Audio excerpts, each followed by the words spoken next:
பாய் 100 பவுன் தான் மாப்பிள்ள மனமேடையில ஏறுவாராம். என்னது 100 பவுனா? கல்யாணம் பண்றீங்களா இல்ல வியாபாரம் பண்றீங்களா? வர மாப்பிள்ள கிடைக்கிறதெல்லாம் குதிரை கொம்பா இருக்குல்ல பாய்? ஆமா பாய், எனக்கு தெரிஞ்ச ஒரு ஏழை கொம்பர் இருக்காங்க. அவங்க வீட்டுல ரொம்ப நாளா மாப்பிள்ள தேடிட்டு இருக்காங்க, இன்னும் அமைய மாட்டேங்குது. ஒன்னும் கவலைப்படாதீங்க, நம்ம ஃப்ரெண்டு கரீம் இருக்கால, மேட்ரு பண்ணி தான் வச்சிருக்கான், நல்ல இடமா அமைச்சு கொடுப்பான். இருக்க போன் அடிச்சிருவோம். என்ன சார், பொண்ணு வீட்டுல இருந்து 200 பவுன் நகை, வால்வோ காரு எல்லாம் வாங்கி கொடுத்தா கமிஷன் வரலையா சார்? 250 பவுன் கேட்டதுக்கு 200 பவுன் வாங்கி கொடுத்து விட்டு கமிஷன் வர கேப்பியா? கல்யாணத்துல பிரியாணி சாப்பிட்டீல, சரியா போச்சு வை. வணக்கம் சலாம் பாய். நமக்கு தெரிஞ்ச மாப்பிள்ள ஐடி கம்பெனில வேலை பாக்குறாப்ல, 2 லட்சம் ரூபாய் மாதம் சம்பாதிக்கிறாப்ல. நல்ல பொண்ணு தான் சொல்லுங்களேன். நாங்களே கேட்கணும்னு நினைச்சோம். எங்களுக்கு தெரிஞ்ச ஒரு ஏழை கொமர் இருக்கு, மகர் கூட 2 பவுன் தான் கேட்டாங்க. அது பார்த்து வாங்கிக்கலாம். இல்ல சாலிகான பொண்ணு தான் பாய். என்னது ஏழை குமரு மகர் பொண்ணுமா?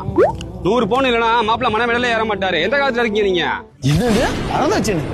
ஏங்க, பெண்களுக்கு மகர் கொடுத்து திருமணம் செய்ய சொன்ன மார்க்கத்துல இருந்துட்டு பெண்கள்ட்ட இருந்து வரதட்சணை கேக்குறீங்க? முதுகெலும்பு இருக்க எந்த ஆம்பளையும் தன்னோட விலை எலும்புக்கு விலை பேச மாட்டான். ஐயாவுடைய பழக்கம் பெண்களிடத்திலே பிச்சை கண்டது, பெண்ணுடைய குடும்பத்திடத்திலே கை வைக்கிறது. துரத்தி அடையுங்கள், அப்படியானவர் வந்தார், துரத்தி அடையுங்கள். அப்படி கொடுத்தால் தான் உங்கள் பெண்ணை திருமணம் முடிப்பான் என்றார். தேவையில்லை.